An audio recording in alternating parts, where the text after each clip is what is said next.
China, de fato, é uma questão muito mais importante. O pragmatismo brasileiro em relação à China, ele é importante. Mas eu repito, nós temos que ter cuidado com a cultura chinesa que vem junto nos negócios. Uma coisa é você estabelecer uma relação comercial com um país que tem, de fato, como bem colocado pelo Arlindo, tem uma complementariedade grande. Nós somos um país para vender a nossa grande produção agropecuária, nosso minério de ferro e outras commodities, né?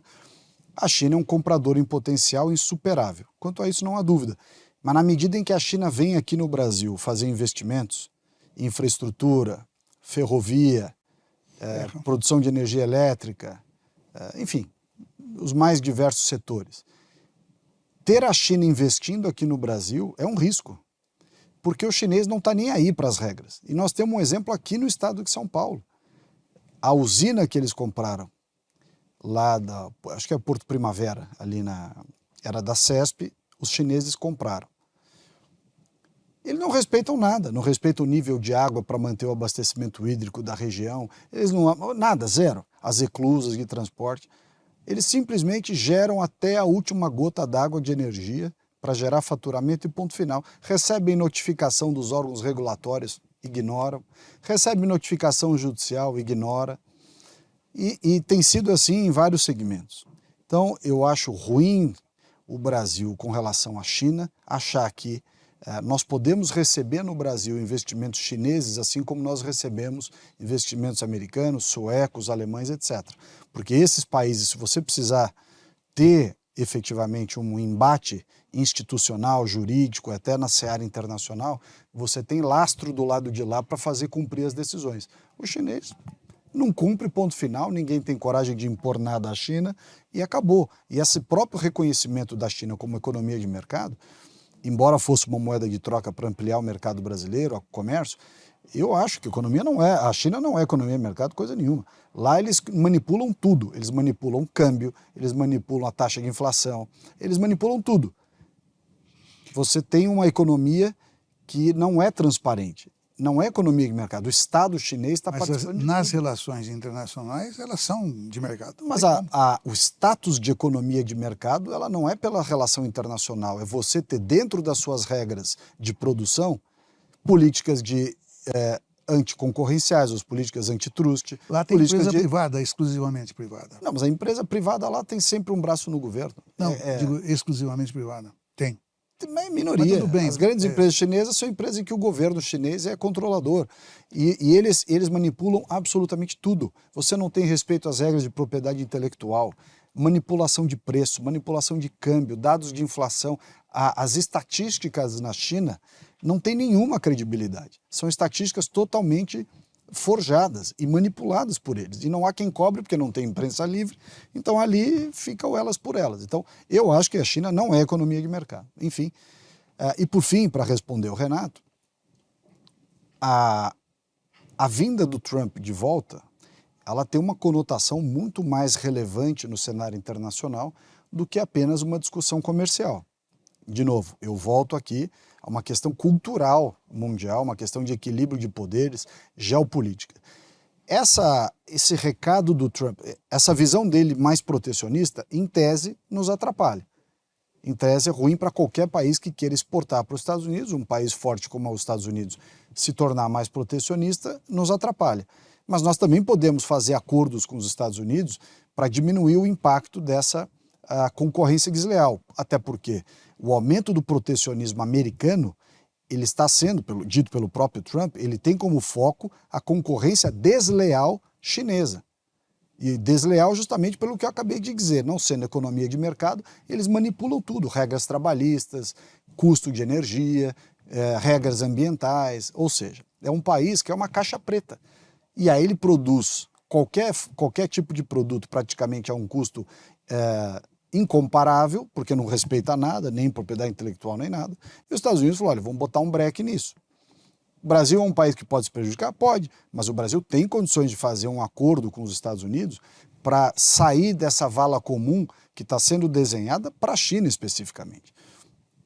Mas não terá condições de fazê-lo, e aí entra a questão cultural, se o Brasil continuar dando sinais, e aí acho que o Trump é o lado positivo de você ter o Trump lá na presidência dos Estados Unidos, com controle da Câmara, controle do Senado e uma votação avassaladora que ele teve nos Estados Unidos como um todo, né? Você vê o mapa da eleição, foi barba, cabelo e bigode. O que o Trump tem de relevante? Ele vai colocar ordem no mundo, sob a ótica liberal, sob a ótica de respeito às liberdades individuais, e no Brasil em especial, da maneira, e nós discutimos isso um pouco no programa passado, na maneira como o Brasil vem degradando as condições democráticas em razão do exacerbamento de um poder sobre os outros, né? Supressão de redes sociais, prisões preventivas sem razão, né? Quebra de sigilos, enfim, uma série de arbitrariedades. Os Estados Unidos, e o Trump sofreu isso lá, enquanto estava antes de voltar a ser presidente, ele sentiu na pele, né?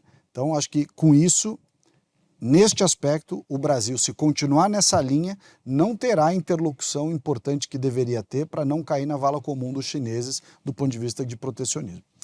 Deputado, ainda falando mais sobre essa relação do Brasil com os Estados Unidos, né, após a eleição de Trump, alguns nomes que ele já anunciou até o momento indicam um possível endurecimento dessa relação.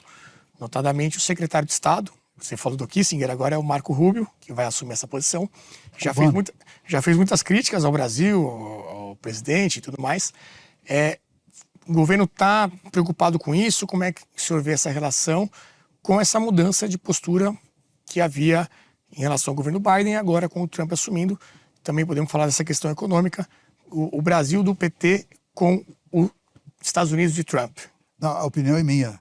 Eu não falo em nome do governo, mas de qualquer maneira, o Brasil também é um país grande. Eu não acredito que o Trump ele vai, por uma questão política e ideológica, naturalmente falar não, Brasil não. Não acredito nisso. Segundo, o Trump anunciou várias vezes enfrentamentos com outros países, mas ele não começou nenhuma guerra. O Biden, por exemplo, Obama, ele propôs que Brasil e Turquia fizessem um plano para, digamos, fazer um ajuste com aquilo que o Irã estaria fazendo, que era desenvolvendo suas armas nucleares. Foi feito um acordo. Aí o Obama abandonou porque o Obama tomou a decisão de derrubar o governo daquele país, como tomou a decisão também de derrubar o presidente da Síria. Então, assim,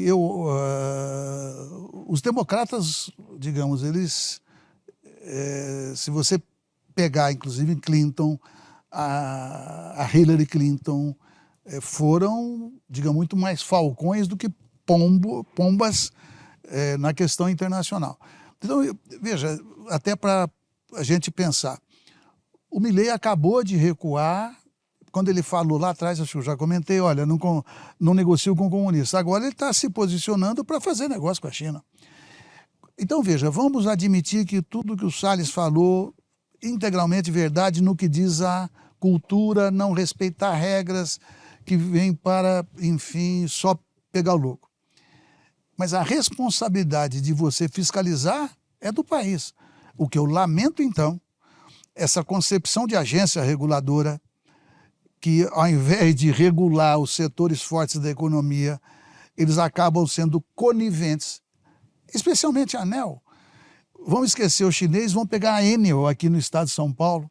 O que está acontecendo é multa para todo lado, eles não pagam, não querem nem saber.